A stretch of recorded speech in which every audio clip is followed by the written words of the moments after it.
Okay, we're going to do a quick walk around here, demonstrate a few of the lights, and let you hear the idle here of this 2007 BMW Cross Challenge. We're in the hills here outside Amity, Oregon. The bike is going to present a little bit dirty because I did ride it here, and as you can see, it's not quite dry out just yet.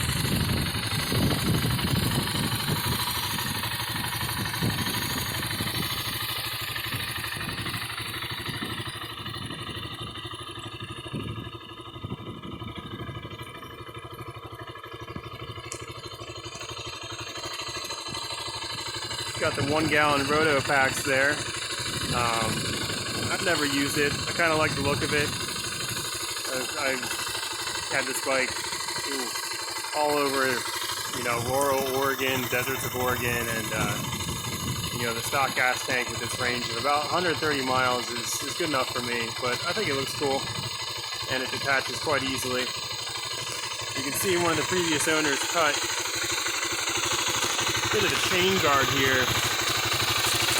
It would come out to about here, but with the roto packs there, you got to cut that. It's got a center stand, SW Motec, engine guards, I think SW Motec, pannier rack there, and SW Motec rear rack right there too.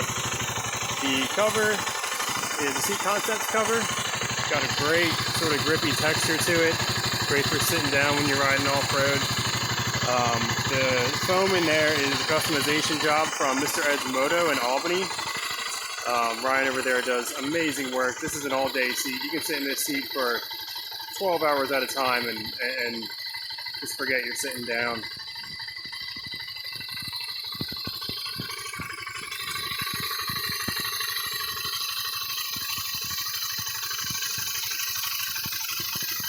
This is an ABS model.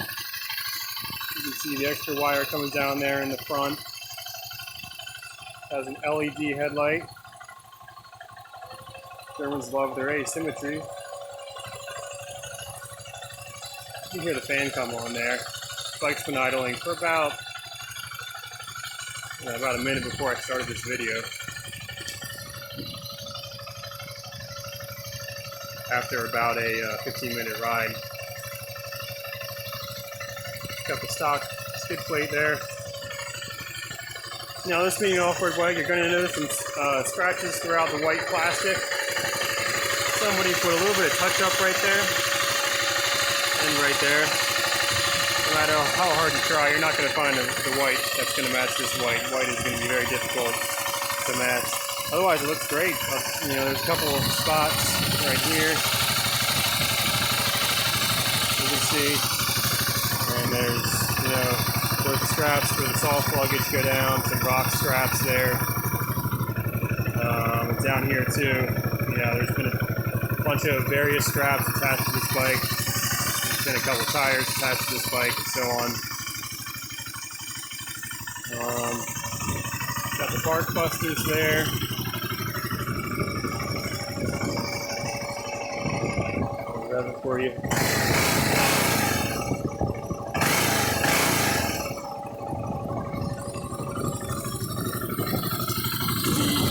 Bolts under the handlebar mount are, I switched those out for titanium.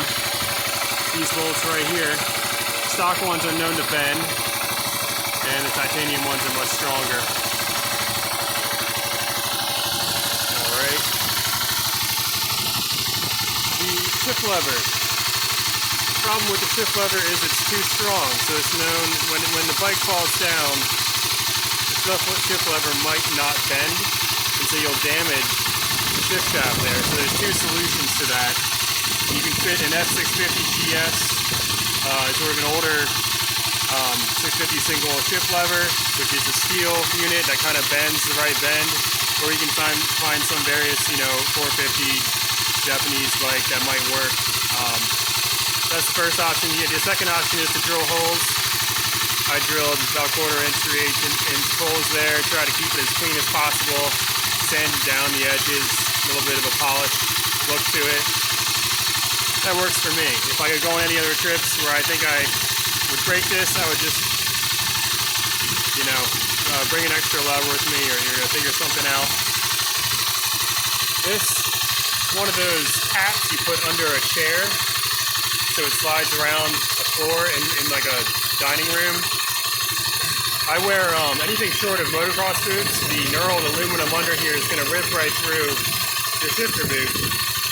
So this is something I like to have. It'll come right off. You take a razor to that, it'll come right off, go back to the stock look. But I think it's kind of cool. It slides really well. And again, that's spring loaded there. Owen suspension, fully adjustable. That's your accessory thing right there.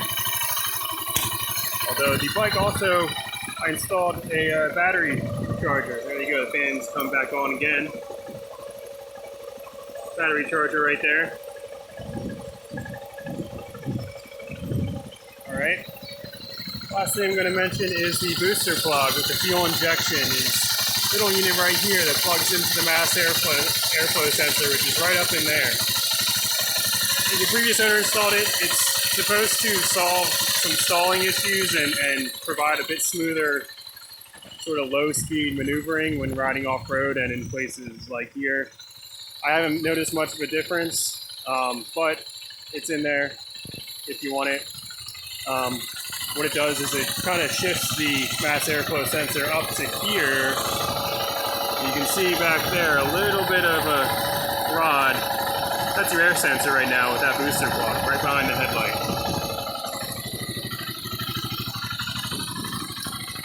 And speaking of air, the air filter is converted to a foam filter with oil by the previous owner. I haven't had it really long enough or got it dirty enough where that filter is needed to be replaced. It's been great for me so far. It's still very clean. Although one thing I did do prior to the sale is I removed all the stock air filter, airbox stuff, cleaned out everything. There you go. Nice little E92 there. Alright, I cleaned out all the airbox. One of the issues they said on the Xchallenge forums on ATV Rider is this crankcase vent right here goes right basically into the air filter and then gets sent into the throttle body and the idle actuator right there. So if you're ever changing the oil filter or the air filter, get in the habit of removing this plastic, which is really easy to do, right there. Clean out that air box. Make sure there isn't a ton of crud from the oil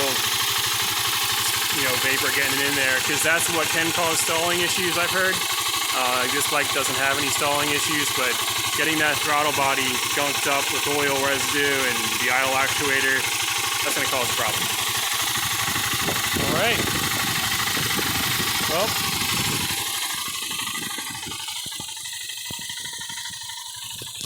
I think I'll leave it at that.